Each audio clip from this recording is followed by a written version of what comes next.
Salam müəllim. Necəsiz Nofər müəllim? Sağ olun, siz nətərsiniz? Çox sağ olun. Mane oldum dərsinizə. Buyurun.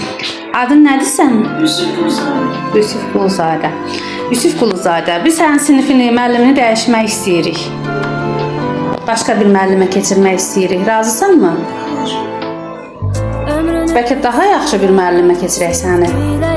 Nofər müəllim də yaxşı müəllimdir, sadəcə başqa bir müəllimə keçirək. Olar?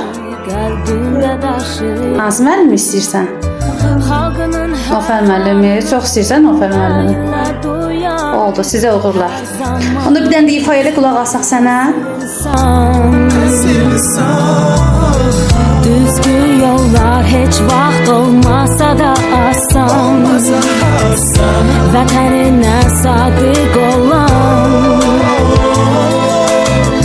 ürəyi mərhəmətlə bir çıraq kimi yanan dünya. Salam. Salam. Salam Keçər müəllim. Salam. Salam uşaqlar. Əyləşin zəhmət verirsə. Uşaqlar, adınız nədir? Sənin? Necə? İbrahimov Məhərrəm. Aha, lap yaxşı. Uşaqlar, biz sizin müəlliminizi dəyişmək istəyirik. Sizi başqa müəllimə ötürmək istəyirik. İstəyirsinizmi? Başqa müəllim gəlib məktəbimizə, sizi onlara təyin edək. Hansı müəllim istəyirsiniz? Keçər müəllimi. Uğurlar sizə Keçər müəllim.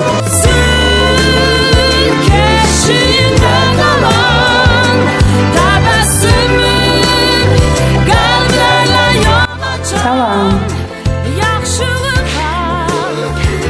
Biz bu günlərim Sahilə müəllimənin sinifindəyik. Qızım adın nədir? Fatimə. Neçənci sinifdə oxuyursan? 1-ci sinifdə. Fatimə, biz istəyirik sən müəlliməni dəyişək. Başqa müəlliməyə keçirək. Niyə? Yox, axı biz dəyişməliyik sən müəlliməni. Kim istəyirsən? Kimi? Öz müəlliməni. Çox istəyirsən? Yaxşı. Çox sağ ol. Ol hər zaman əsl insan. Düzgün yollar heç vaxt olmasa da asan, vətəninə sadiq olan. Adın nədir? Məhəmməd. Bəs sənin? Ömər. Ömər Məhəmməd, biz sizin müəlliminizi dəyişmək istəyirik. Niyə?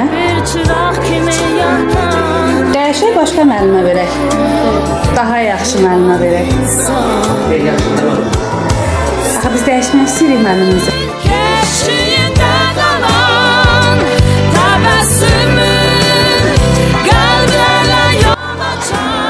Hansı müəllim istəyirsiniz? Elçin müəllimi. Oldu. Uğurlar sizə.